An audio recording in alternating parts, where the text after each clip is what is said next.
Welcome, everyone, and thanks for joining.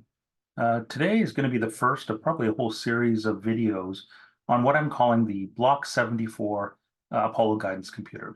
This is a project I've decided to kick off, kind of bringing together two of my uh, interests and hobbies, one specifically around the history of the space program, particularly the Apollo moon landing program of the late 60s and early 70s, as well as a new hobby I've gotten into recently, which is retro computing. And that's, looking at old computers, bringing them back to life, understanding them a bit more and kind of how they were built and how they worked. In particular, I managed to resurrect my old Commodore 64 that I had many, many years ago. And, for the past 20, 25 years has just been stored in my basement. But I got it back up and running and had a good time kind of playing around with it. And um, I kind of like some of the older computers because they're simple enough that you can actually wrap your heads around and kind of really understand how they worked and be able to interact with a lot of the hardware directly, as opposed to modern computers where everything is very much abstracted and there's kind of layers of interfaces upon interfaces in order for you to just kind of access any of the resources that computers have. So this kind of project, the goal is to kind of bring the two of those together and look at the Apollo guidance computer in the context of actually building a replica and seeing what we can learn along the way. So I'll start off with what was exactly the Apollo guidance computer, also known as the AGC. This was the computer used by the astronauts on the Apollo CSM, Command Service Module, and Apollo Lunar Module. And it did a lot of the guidance, navigation, control for the spacecraft, all the way from the Earth to the Moon and back again. It was designed at MIT, particularly their instrument laboratory, and manufactured by Raytheon. Now, what's interesting about the AGC, it was probably one of the first real portable, and I'll use the term loosely, general purpose computers. It weighed about 70 pounds, was about a cubic foot in volume. So for that time, it was a very, very small, lightweight computer. And it was programmable. So they could write a variety of different programs and software for it and use that to kind of operate and control the spacecraft. In fact, it was so general purpose after the end of the Apollo program, they did use a AGC on one of the first fly-by-wire test aircraft that NASA built. So they basically wrote a whole new set of software in order to execute fly-by-wire testing on another aircraft.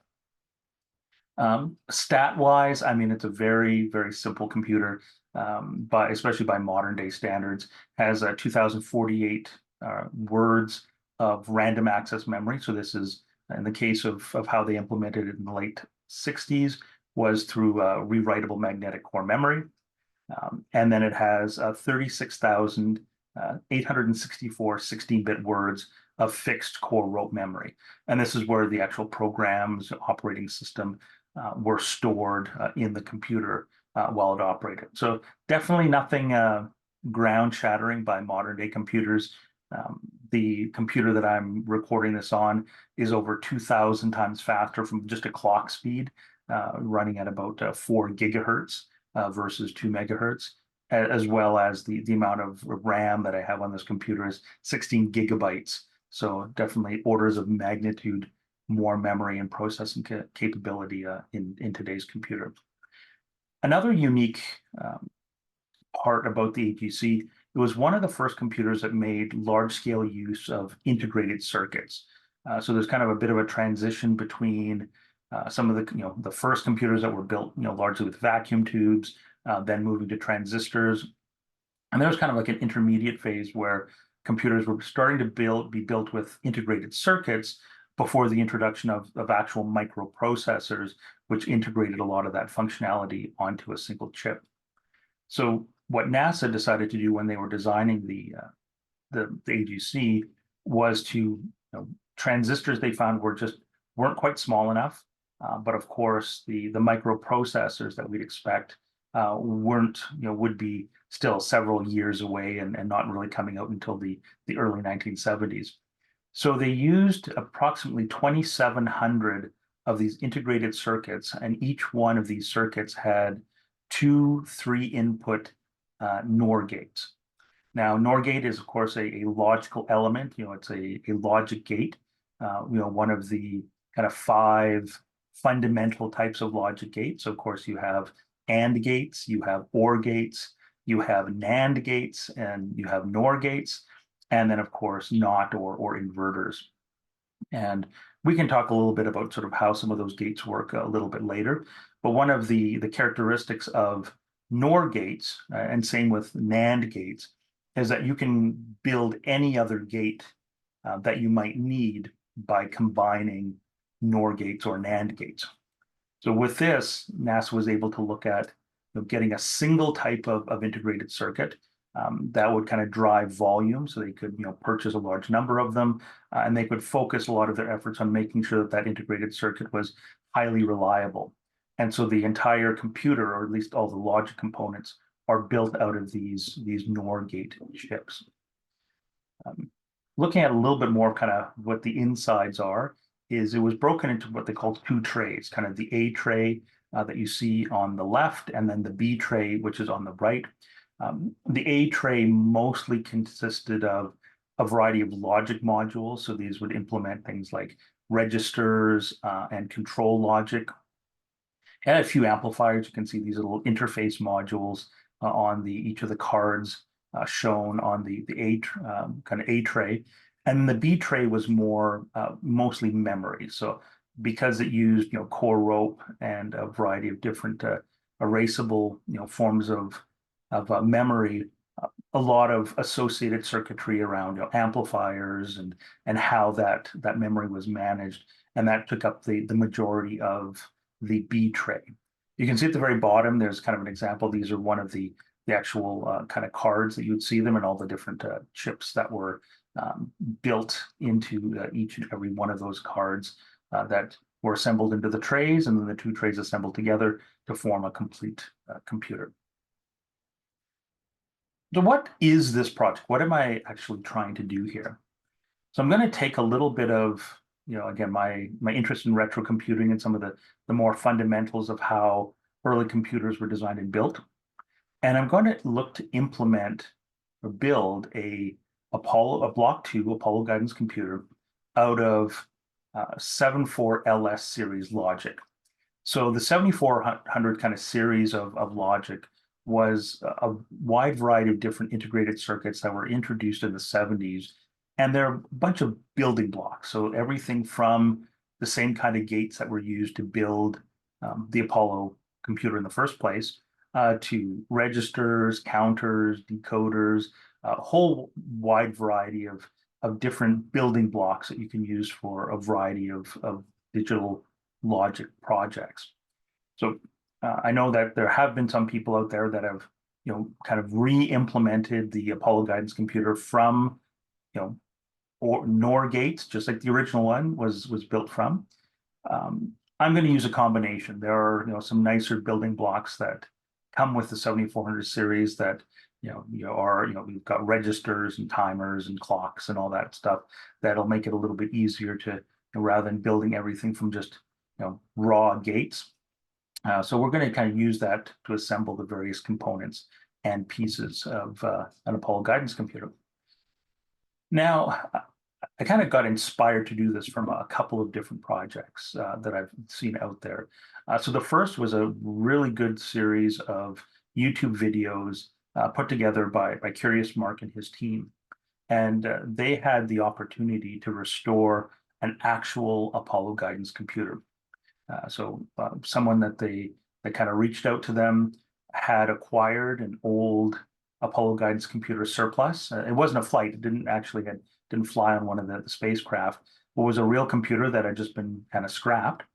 And, Curious Mark and his team were able to go through the components, test it, bring it back to life. There were some interesting repairs they had to do to get it back up and running. And all the way to the point where they actually ran a simulated Apollo 11 lunar landing with the real Apollo guidance computer in the loop actually doing all of the calculations for the autopilot. So, it was simulated on a modern computer, but the actual Apollo guidance computer was doing all the heavy lifting of getting the lunar module onto the ground. So, watching that, it's great if you're just like into the history of how the computer was built, and they do a really good job explaining kind of how it worked and the different components and technologies that were involved in building that computer. Slightly, shortly after watching that series, I came across another really good series by Ben Eder, where he builds what's called a simple as possible, or SAP computer, on basically breadboards. So he uses kind of the same 74 LS series logic to build a elementary 8-bit computer. And they basically call it simple as possible in that it replicates all of the capabilities that a modern, what's called Turing complete computer would need to implement. So it is a fully functional general purpose computer, but really looks at how are all the components assembled, from clocks to registers to control. And the series of videos and kind of as the project that he goes through gives you a lot of the fundamental building blocks that you would need to replicate a computer like the AGC. So it's kind of the good primer for those kind of skills and knowledge that you'll need to do something that's a little bit more complex than the simple as possible computer. This, of course, wouldn't be possible without some of the tremendous resources that have been collected by Ron Berkey as part of his virtual AGC website. There's just a huge amount of data, manuals, schematics, information that have been, thankfully archived from the original Apollo program, so that we have access to those designs to help in kind of the work that we're doing to build the guidance computer.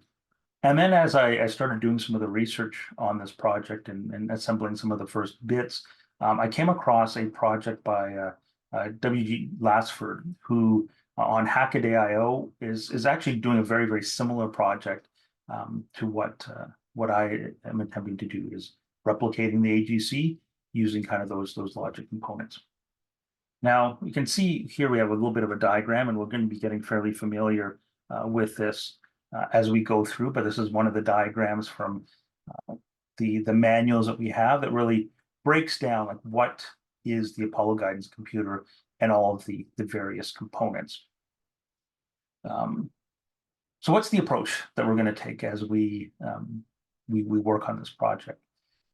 So I'm going to break down the Apollo guidance computer into a series of kind of understandable modules. If you try to, going off the deep end and read the manuals, there's a ton of information there. Like, you will be overwhelmed with just how much technical data there is describing the computer. So we're going to look at each kind of component. We're going to start off with a variety of different registers, and then we'll look at the kind of control system and kind of how those registers are organized and controlled as the computer operates.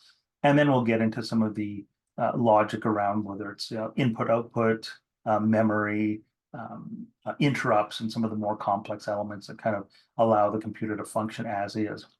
But for each of these modules, we're going to start off again, component by component. We're going to kind of replicate, look at the manuals and kind of understand how that functionality works. And then using CAD software, I'm going to be using KiCad. I'm going to kind of translate that and design the circuitry. So it's kind of the logic elements that would be needed to build that particular module. From there, we're going to breadboard it. So put it on a breadboard and just kind of validate and make sure that the functionality as we expect it is working. And then in order to kind of take it and make it a little bit more permanent, you can kind of see in the back, I've gotten some custom circuit boards made up that are more modular, and that I can put all the logic components on the various boards, solder them together, and have it a little bit more stable than a breadboard, and then I can move from module to module. Once they're kind of all put together, we can then assemble that into a functioning computer, run tests, play around with it, and then jokingly we can fly to the moon when we're all done. So where are we going to start? And like I said, the computer is fairly complex, and we'll pick this up in the next video.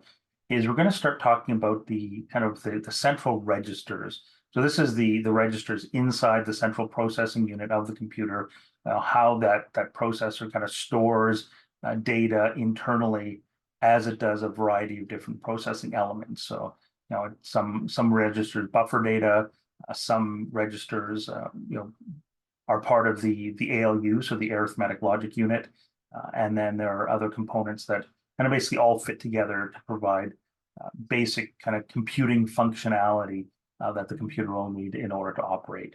So we'll kind of start going through register by register, starting with the simpler ones, and then working up to ones that are more complex. And then each one, as we understand it, we'll design it out, we'll build it, we'll test it, and then move on to the next one. If you're interested in continuing to kind of tag along as I work on this project, please click subscribe. And I intend to do videos probably at least a couple a month as I work through this project and eventually get us to a functioning Apollo guidance computer. Thanks for joining, and looking forward to talking to you the next time.